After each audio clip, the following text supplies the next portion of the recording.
Hello and welcome to a review of the Katadyn mini water filter. To start with, I'll just show you what you get in the box with the filter itself. So obviously that's a filter. You get the output hose, so that's where clean water goes. The input hose, which you connect to your dirty water source. A small scouring pad for cleaning the filter. A tube of lubricant to keep it running smoothly. An instruction manual and a small carry case. It's a very small and compact filter, as you can see, compared to a 1 litre Nalgene bottle. That's the size of it. Easily hold it in one hand, no problem. The weight of everything together, including the carry case, tubing, but not including the scouring pad or lubricant, which aren't essential items to take when you go out and use this. It weighs in at 274 grams or 9.67 ounces. So nice and lightweight, certainly one of the lightest, if not the lightest, pump action water filters on the market. If you don't wish to carry the carry bag, you can save yourself 25 grams or 0.88 ounces if you do not take that. It's a fairly basic bag, just a zipped closure with 2 loops at either end for hanging or however you want to use it. But other than that, fairly basic. So you could not take that if you wish. The filter itself is a ceramic filter, of which the pores are 0.2 microns in diameter, which is small enough to take out any bacteria, anything like that, dirt.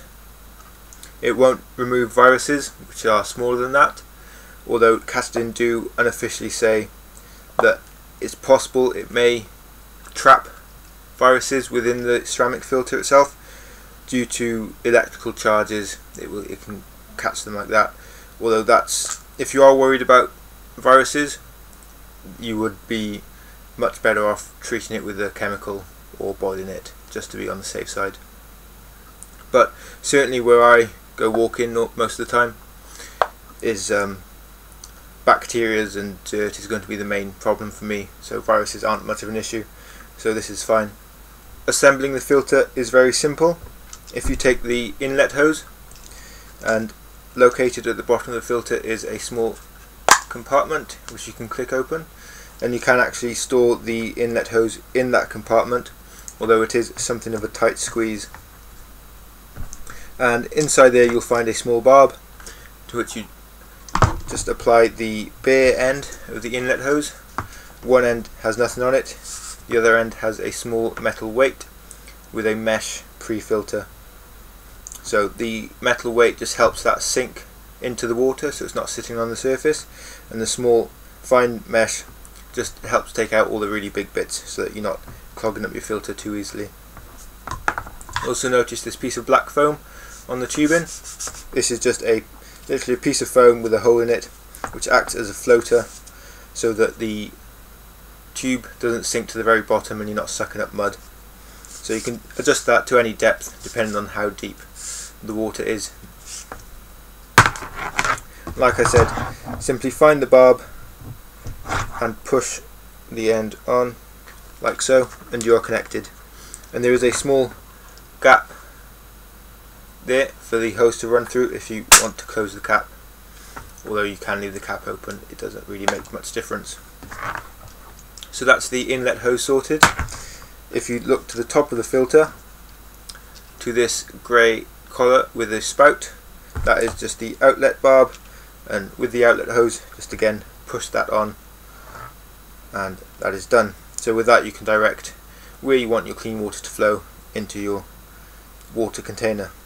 It's very important that you don't let the outlet hose and inlet hose touch, because then you might get cross contamination with the dirty inlet hose and the clean outlet hose.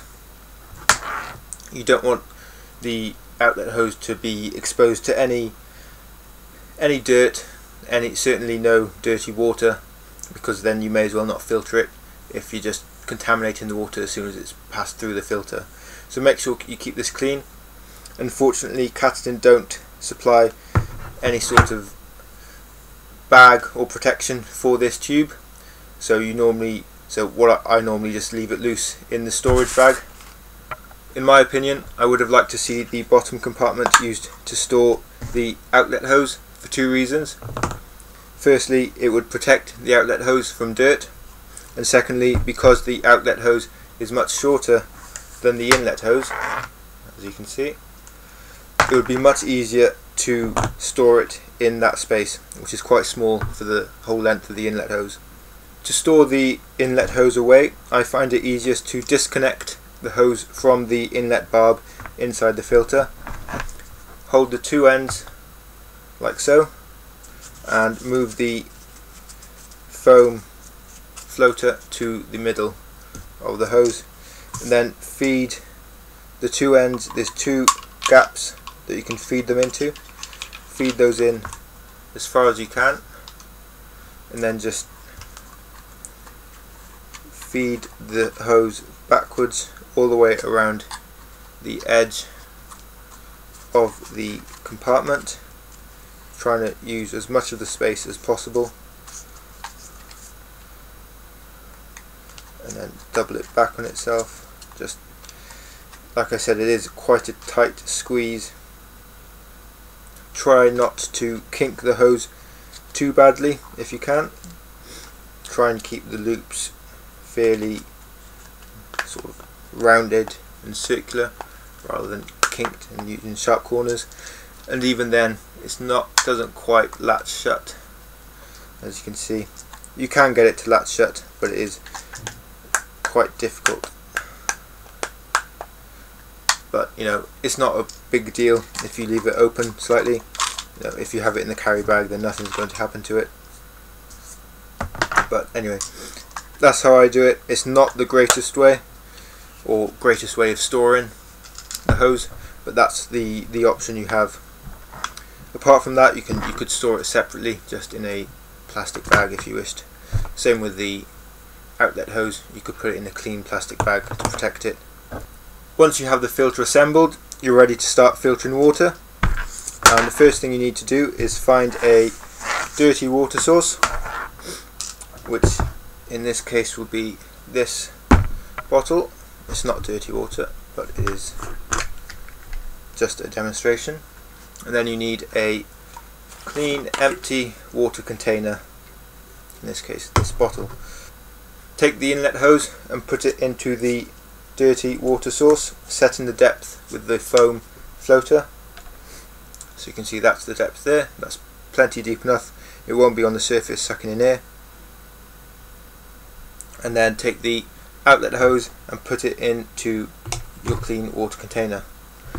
Now this outlet hose is quite stiff, so it's quite easy if you just move it slightly to knock the water container over. So it's important to make sure that your container is in a secure place, that it won't fall too easily. And if you have some clean water, it's good to put it into the bottom of the container, just a small amount, just to help stabilize it with some weight. But if not, just be careful. It's impossible to hold the container with one hand because you need two hands to pump. So if you just try and hold it steady, once you get some water in, it should help stabilize and weight it down. So simply hold the filter in one hand. It's ergonomically shaped, so it's quite comfortable, and then just pull the plunger up and down until you start pumping water. It will take a few pumps for the water to travel through the whole system before it starts coming out clean the other end. Then once it does, you're away. We've just started now. So it's good, before putting water straight into your clean container, that you give it a few pumps out onto the floor, back into the water source, just because you can get some ceramic dust from the ceramic filter inside, which is harmless, but it does turn the water slightly milky, and you can see it, just small particles floating. Not a problem, but best to just get them out of the system before you start pumping clean water. And it only takes 5 seconds to do so. It's quite slow, this filter, which is a trade-off for the light weight and small pack size. So it will do half a litre of water in approximately 1 minute, which I found in use to be pretty accurate. That will depend on the quality of the water you're filtering in the first place. So the dirtier the water, the longer it will take to filter through all the dirt. It will also affect the lifespan of the filter itself. So normally this filter is rated to about 7,000 litres. Depending on the water quality, that could vary, but that's still a very long time for the filter. And once the filter does become too worn and old to use effectively, you can buy replacements quite easily. So you just need to keep a steady stroke going. Make sure you extend the handle fully and depress it fully, just to make the most of each pump. And we're pretty much getting to the top half litre. It was about a minute, I wasn't timing it, but that gives you a rough idea of how long it takes. And there we go, we're at the top. And now what you need to do is firstly remove the output hose and secure your clean water, because you don't want that spilling all over the place after the hard work you put into getting it. So once that is secure, you still have some water within the system itself, so in the pipes and in the filter. So if you remove the inlet hose from the dirty water source, put that to one side and keep pumping until the system is clear. So just keep pumping with the inlet hose exposed to the air, and it will flush through the system and clear all the water out.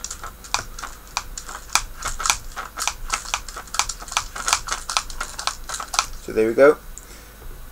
Then you can remove the outlet hose and store that somewhere clean and safe so it doesn't get dirty and contaminated.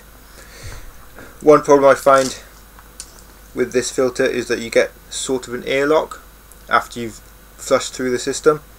So you'll notice if I press the lever, it will just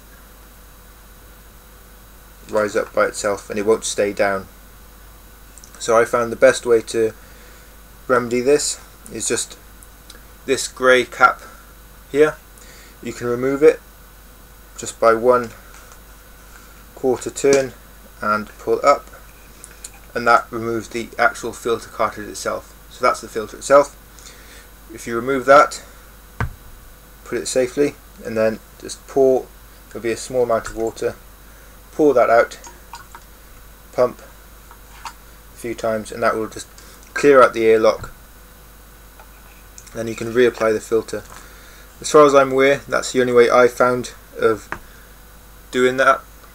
It's not the best because you are having to remove the filter, which increases the risk of it being dropped or damaged. But something I think you need to do, unless I'm doing wrong and someone can tell me otherwise. But once that's done, you just take the inlet hose, either remove it or pack it away inside the filter, and you're good to go. Obviously the filter is not completely dried through. It will still need some dismantling and air drying to dry completely, but that's as good as you'll get out in the field, as it were. While you have some water in the filter, you need to be careful about cold conditions. If it freezes, the water inside the filter can expand and crack the filter, rendering it useless.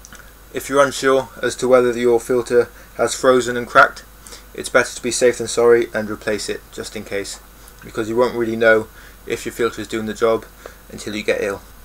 Dismantling the filter is a fairly easy process. As I mentioned before, you can remove the cartridge simply like that, and to clean it is a very simple matter of removing it, finding some clean water, a tap, and just running it under the water and brushing it with the scouring pad supplied. That's really all you need to do. It doesn't really need cleaning that often. You will see when it does, because there will be a build-up of dirt and grime on the outside of the filter, which is where it all gets trapped. In between the filter and the handle there is a small plastic device which you can remove, and this is a measuring device for the ceramic filter, which, if the gap goes all the way around the filter, it means the filter has worn down enough through use and cleaning that it needs replacing. So as you can see, that one does not go all the way down, it stops. That means the filter still has plenty of life left in it. It's just a small integrated measuring device that just slots away neatly in there, out of the way, but there when you need it. And lastly, the handle. There's just a screw collar here. You can unscrew that, pull it up and slide the handle out. There is some moisture on here inside from the water I've been pumping, so if you're leaving it to dry completely, it's always worth removing that as well, because there will be some moisture trapped in there. And that's very simple. There's a small O-ring at the end. That is the part that needs to be lubricated, the only part of this filter that needs any real maintenance in that sense. As to how often you need to lubricate it, depends slightly on how often you use it. Obviously the more use, the more lubrication it will need. You should know when it needs to be lubricated, because it will become stiff and difficult to operate. Also, if you're going out for a long time, maybe weeks or months, it will be worth either carrying the lubricant with you or giving it a good application before you go, just to make sure it doesn't seize up on you while you're out. As well, if you're putting it into storage for a long period of time, maybe worth lubricating beforehand, just so it doesn't seize up over time of not being used. Then to reapply, just push it back down and screw the collar. Very simple. Same with the cartridge, just push and a quarter turn. Overall, this is an excellent filter which does its job really well, makes water clean. I've had no problems drinking water after I've used this. It's very small and light for what it is, which does come with a few compromises, namely being the speed at which you can pump, and also in the way the hoses are configured, which in my opinion makes it a bit difficult to store them away well. Apart from that, this is a good filter if you're looking for something for solo use. For a group or something, you may find it too small and too laborious to use. Certainly if you're just going out with one or two people, it's more than adequate. If you've got any questions about this, just leave them in the comments below and I'll do my best to answer them. If you enjoyed the video, please give it a thumbs up and thanks for watching.